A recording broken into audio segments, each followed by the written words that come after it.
Guys ये कहानी एक शादीशुदा कपल की है जिनके बीच में दूरियां आ जाती हैं। इन्हीं दूरियों के बीच में पत्नी अपने पति को छोड़कर घर की ओनर के साथ एक डार्क रिलेशनशिप बना लेती है और उसके साथ लगातार इंटीमेट होती है। जब उसके पति को पता चलता है तो क्या होता है मूवी में दिखाया गया है। तो इस मूवी की कहानी आपको डेफिनेटली पसंद आएगी, तो चलिए शुरू करते हैं। मूवी की शुरुआत में हम रेचल को देखते हैं जो कि इंग्लैंड और जर्मनी की वॉर में इंग्लैंड के जीतने पर रेचल जर्मनी जा रही होती है क्योंकि उसका हस्बैंड लुइस इंग्लैंड की तरफ से एक अच्छी पोस्ट पर था। जर्मनी में उनके लिए एक बड़ा सा घर खाली किया जाता है जो कि एक काफी बड़े आदमी का था, लेकिन पर कुछ समय के लिए वो आदमी अभी यहीं रहता था।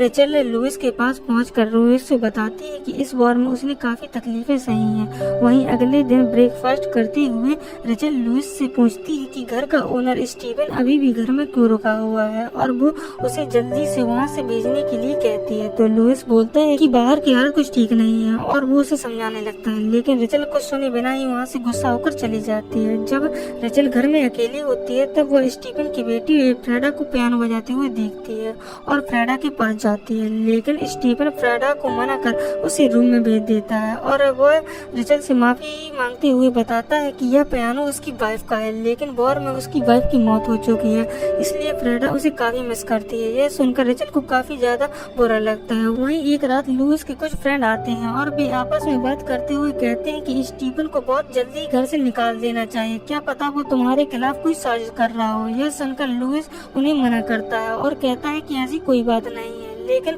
फ्रैंक के ना मानने पर वो स्टीफन को बुलाकर इंक्वायरी करने लगते हैं, लेकिन लुइस जल्दी से इंक्वायरी को बंद करा देता है। वहीं एक दिन घर में लगी एक पेंटिंग गायब हो जाती है तो रेचल इसके बारे में स्टीफन से पूछती है, लेकिन स्टीफन काफी गुस्से में था, इसलिए वो बोलता है कि वो उसे घर से निकालने के लिए सब कुछ कह रही है। वो रेचल को गुस्से में किस कर लेता है और कहता है कि ये तुम्हारे लिए सही रीजन है उसे घर से निकालने के लिए। इतना कहकर वो वहाँ से चला जाता है और रेचल कुछ नहीं कर पाती। वहीं एक रात लुइस और रेचल इंटीमेट होने लगते हैं, लेकिन तभी एक इमरजेंसी कॉल आने के कारण लुइस को जाना पड़ता है और बाहर प्रोटेस्ट होने के कारण स्टीफन के सर में भी चोट लग जाती है। स्टीफन जब घर आता है तो रेचल उसकी चोट देखकर उसकी मलहम पट्टी करने लगती है। यहाँ दोनों काफी पास आ जाते हैं और इंटीमेट होने लगते हैं, लेकिन लुइस के वापस आने पर भी दोनों अपने आप को कंट्रोल करके अलग खड़े हो जाते हैं। इसी रात रेचल लुइस से अपने बेटे के बारे में बात करती है क्योंकि रेचल के बेटे की वॉर में मौत हो चुकी थी। जिस दिन उसकी मौत हुई थी तो लुइस को वो शहर से बाहर जाना पड़ा था, तो रेचल उससे कहती है कि उसे शहर से बाहर नहीं जाना चाहिए था और उसे अपने बेटे के पास रहना चाहिए था,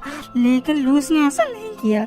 लुइस उसे समझाने की कोशिश करता है, लेकिन रेचल यहाँ से कुछ भी समझने के लिए मना कर देती है। वहीं कुछ दिनों बाद जब लुइस घर में नहीं होता तब स्टीफन और रेचल इंटीमेट होते हैं। रेचल काफी दिनों बाद इतना खुश थी। स्टीफन भी इस चीज को नोटिस करता है तो वो बोलता है कि वो उसके साथ हमेशा ही ऐसे रह सकती है। वो कुछ दिनों बाद यहाँ से जाने वाला है तो वो चाहे उसके साथ चल सकती है। फिर इसके बाद हम रेचल को अपनी फ्रेंड के साथ देखते हैं। यहाँ पर रेचल अपनी फ्रेंड से कहती है कि वो अपने हस्बैंड से कहकर स्टीवन के डॉक्यूमेंट वापस ले ले क्योंकि ऑफिसर ने स्टीवन के डॉक्यूमेंट ले रखे हैं। स्टीवन की सिफारिश सुनकर रेचल की फ्रेंड समझ जाती है कि रेचल और स्टीवन का अफेयर चल रहा है। रात को लुइस घर आकर रेचल को बताता है कि तुम्हारे लिए गुड न्यूज है कि वे कुछ दिनों के लिए इंग्लैंड जाने वाले हैं। ये सब स्टीवन भी सुन रहा था। जब रेचल अकेली होती है तब स्टीवन रेचल के पास जाकर रेचल से कहता है कि तुम्हें लुइस को सब कुछ सच बता देना चाहिए था।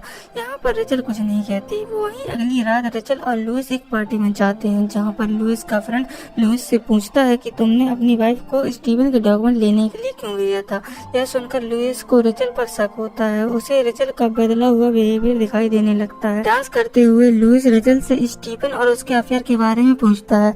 रेचल लुइस से इसके बारे में सॉरी बोलती है और कहती है कि उनकी बेटे की मौत के बाद जब से उसने उसे अकेला छोड़ा है सब कुछ बदल गया है। इसके बाद ये दोनों वहाँ से घर जाने लगते हैं, लेकिन रास्ते में फ्रेडा का बॉयफ्रेंड इन पर अटैक कर देता है क्योंकि वो जर्मनी का होने के कारण ब्रिटिश गवर्नमेंट के खिलाफ प्रोटेस्ट कर रहा होता है और उसने आज रात के बारे में फ्रेडा से इंफॉर्मेशन निकाली हुई थी, पर लेकिन इस अटैक में लुइस बच जाता है तो वो फ्रेडा के बॉयफ्रेंड का पीछा करता है। फ्रेडा का बॉयफ्रेंड भागते हुए बर्फ से ढकी नदी में गिर जाता है और डूबने से उसकी मौत हो जाती है। इस चीज को देखकर लुइस को अपने बेटे की याद आ जाती है और वो घर पहुंचकर रोने लगता है और वो इसके बारे में रेचल से कहता है और वो कहता है कि वो उस दिन से उसे काफी मिस करता है। यह सुनकर रेचल भी लुइस को गले लगा लेती है। इसके बाद हम देखते हैं कि स्टीफन यहाँ से जा रहा होता है और यहाँ पर रेचल भी उसके साथ होती है, लेकिन यहाँ पर रेचल का माइंड चेंज हो जाता है और वो स्टीफन के साथ जाने से मना कर देती है और वो कहती है कि लुइस को उसकी जरूरत है। स्टीफन कहता है कि वो ऐसा नहीं कर सकती, वो हमें से एक नई लाइफ को स्टार्ट करना चाहती थी, लेकिन रेचल उसे मना करके उसे वापस भेज देती है